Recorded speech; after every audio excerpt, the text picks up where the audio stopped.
Dans cette vidéo, je vais te révéler les plus gros secrets de Disney.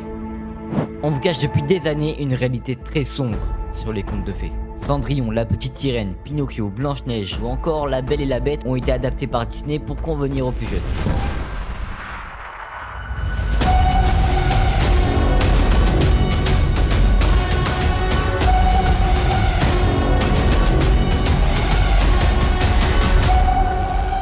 Jiminy, ce bon vieil ami de Pinocchio. Bon, s'il y a des gens qui le surkiffent, désolé pour vous, mais dans la version originale du conte, Pinocchio l'écrase avec un marteau. Et notre marionnette meurt à la fin de l'histoire. Bon, entre deux, Pinocchio a vendu son livre scolaire que Geppetto s'est tué et acheté pour que son fils réussisse à l'école, c'est pas très sympa. Alors Pinocchio, il a sa sombre vérité, mais est-ce que vous connaissez celle de Blanche-Neige? L'avantage de Blanche-Neige, c'est que dans le vrai conte, elle ne meurt pas de façon horrible. À la fin. Mais je vous promets rien pour la méchante. Il est vrai que dans le dessin animé, elle meurt aussi. Mais dans le conte, la méchante reine est invitée au mariage de Blanche-Neige. Dans ce mariage, on lui donne des chaussures de fer chauffées à blanc. Si vous savez pas ce que c'est, c'était une technique de torture utilisée au XVIIe siècle. Et on l'a forcée à danser avec, jusqu'à ce que mort s'ensuive.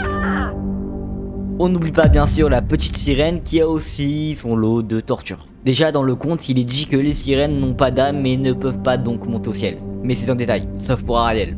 Car du coup, la seule façon pour elle d'avoir une vie après la mort, c'est d'amener le prince à l'embrasser, mais il est sur le point d'épouser une autre femme. Par la suite, Ariel ne perd pas seulement sa voix en échange de ses jambes. Dans son contrat passé avec la sorcière de la mer, chaque pas que fera Ariel lui causera une douleur inimaginable, comme si elle marchait sur des couteaux pointus. Oui, des couteaux pointus. Avant de passer à Cendrillon, ce pourquoi vous avez cliqué sur la vidéo, n'hésitez pas à liker et à vous abonner. On est parti. Dans le film Disney, Cendrillon est tourmenté par sa belle-mère et ses belles-sœurs. Avec l'aide de sa fée marraine, Cendrillon va au bal et rencontre le prince charmant, mais dès que l'horloge sonne les 12 coups de minuit, elle s'enfuit et perd sa pantoufle de verre. Ensuite, le prince retrouve enfin Cendrillon grâce à sa chaussure et il vit heureux pour toujours.